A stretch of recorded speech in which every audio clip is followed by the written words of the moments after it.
Lanciamo Match at Home per il Veneto, già a Vicenza l'ha sperimentato, che cosa significa per Admo? Significa una grandissima innovazione per quanto riguarda il metodo di reclutamento, perché può sicuramente abbattere delle barriere sia nella flessibilità del tempo dei ragazzi, per anche poter fare degli eventi in outdoor, Covid ovviamente permettendo, e così da poter anche defluire l'afflusso nei centri trasfusionali, e soprattutto i maschietti, perché soffrono di agofobia molte volte, per cui sicuramente è anche un metodo per poter cercare di bypassare queste paure. C'è la doppia possibilità nell'iscrizione a casa, da lì poi verrà contattato per l'appuntamento, ci sarà la call con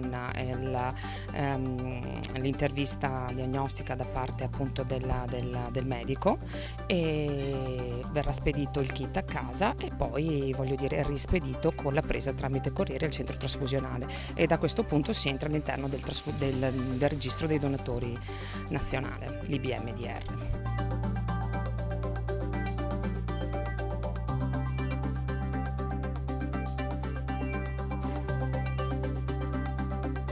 Te Tom, partito in via sperimentale a Vicenza, come è andata innanzitutto? Allora, direi molto bene come esperienza iniziale. L'anno scorso avevamo già 6 prenotazioni e ne abbiamo fatti uno, è andato a buon fine.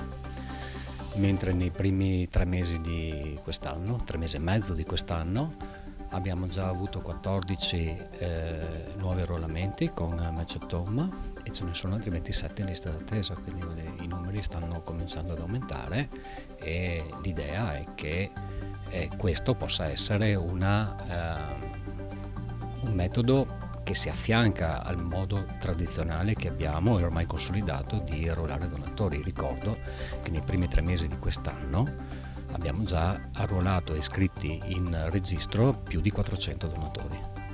Vicenza come sempre in questo primeggia. Direi che Vicenza fa la sua parte. L'anno scorso il Centro Donatori di Vicenza è stato premiato dal Registro Nazionale come il centro che ha reclutato il maggior numero di donatori in Italia, e ne abbiamo reclutati 1800 l'anno scorso. Quest'anno nel primo trimestre siamo già a 400, quindi le prospettive sono buone anche per quest'anno. Qual è il segreto del successo? Ma non credo che ci sia un segreto particolare nel successo, credo che sia una questione di organizzazione prima di tutto, e poi di una corretta informazione nei confronti del donatore. Spiegare bene al donatore che cos'è una donazione di cellule staminali, che significato ha iscriversi al registro italiano dei donatori di midollo osseo, credo sia l'arma vincente.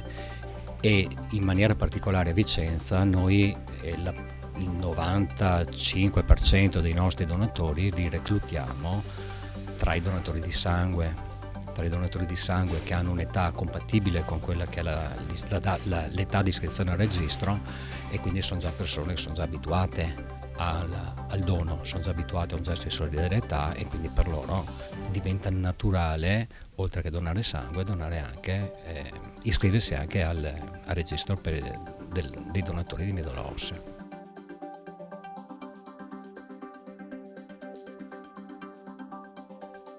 Registro dei donatori di midollo osseo, molti non sanno e non capiscono, poi si dice questa età, perché fino ai 35? Allora, l'età è dovuta al fatto che quando uno si iscrive al registro, la probabilità che poi possa effettivamente corrispondere alle caratteristiche genetiche di un malato è bassa, e quindi da un punto di vista della gestione generale è opportuno avere donatori giovani, perché così hanno davanti un lungo periodo di tempo di permanenza nel registro. Si è deciso dai 18 ai 35 anni, con possibilità di donare fino ai 50-55. E quindi questo ha permesso di rafforzare il registro e di convogliare le risorse maggiormente nell'ambito del bacino di popolazione che più facilmente poi potrà donare. Poi c'è un altro aspetto: bisogna donare da giovani, se possibile, non troppo avanti negli anni, perché il midollo osseo e comunque le cellule staminali anche periferiche sono di più, sono più vivaci, attecchiscono meglio e quindi fanno meglio al paziente. Come sta il registro veneto dei donatori di midollo osseo? Beh, insomma, non dovremmo dircelo da soli, ma il registro sta bene, siamo certamente il registro più produttivo a livello nazionale, a testimonianza della disponibilità e della grande generosità dei donatori della nostra regione e anche del Trentino Alto Adige che afferisce a questo registro, e anche testimonianza della grande organizzazione, della grande professionalità delle strutture trasfusionali che fanno realmente rete anche in questo programma così importante. Lavoriamo insieme in estrema collaborazione, in amicizia, veramente amicizia, ci si confronta, ci si parla spesso e l'organizzazione che abbiamo creato è efficace. Nonostante il Covid.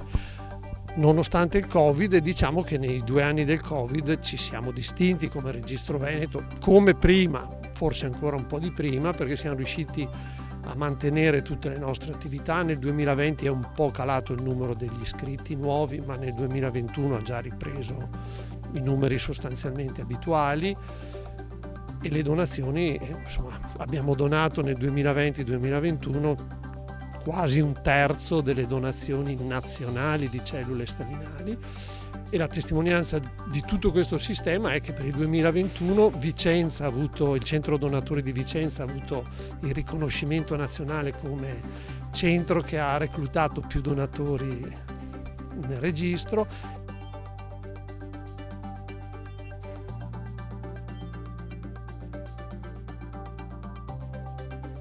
Sicuramente uno strumento più accessibile, più facile anche per chi ha paura degli aghi, ma che soprattutto vuole essere un veicolo di comunicazione e informazione molto più ricettivo. Noi abbiamo già oggi una banca dati molto importante, il Veneto si dimostra regione solidale, regione in cui la donazione di organi è al top, e lo abbiamo visto, insomma, permettetemi, anche con la maratona delle ultime 48 ore, insomma, cosa vuol dire la rete veneta per quanto riguarda il trapianto d'organi. È chiaro che tutto questo è fattibile se abbiamo dei donatori, se comunichiamo bene, se informiamo bene, se sensibilizziamo bene le persone rispetto a cosa vuol dire essere donatori d'organo, in questo caso essere donatori di midollo osseo.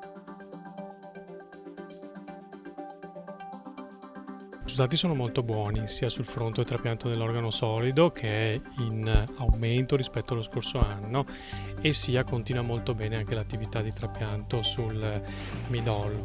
A me piace sottolineare il fatto che poi accomuna il trapianto di organo solido al trapianto di midollo, che tutto questo, cioè l'attività di trapianto che è cura per i nostri pazienti, è possibile solamente perché alla base c'è il gesto del donatore, quindi un gesto di solidarietà che si trasforma in un gesto di cura. Quindi ben vengano occasioni come queste per ricordarci che ogni situazione può essere buona per proporsi come donatore, e ben vengano anche queste opportunità come Match at Home, in cui io credo che tutti quanti insieme abbiamo dimostrato che siamo resilienti, quindi siamo capaci di riadattarci a quella che è la situazione attuale, a pensare a nuovi modelli, sempre contando sulla solidarietà. Anche perché il match rimane sempre 1 a 100.000.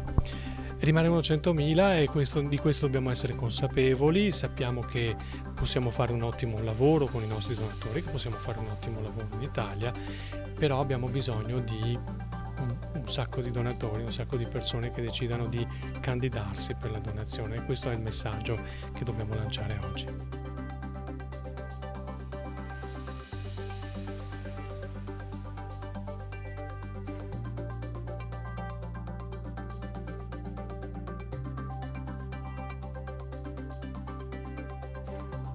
Semplificare i percorsi, perché per recuperare sempre più donatori con la minima difficoltà possibile. Sperimentale sì, per quel che ci riguarda, però già sperimentato a livello internazionale, la Germania, l'Inghilterra, e ha prodotto quello che noi stiamo cercando. D'altronde Vicenza solo nello scorso anno è riuscita a selezionare più di 1800 prestazioni legate alla donazione, quindi fiore all'occhiello.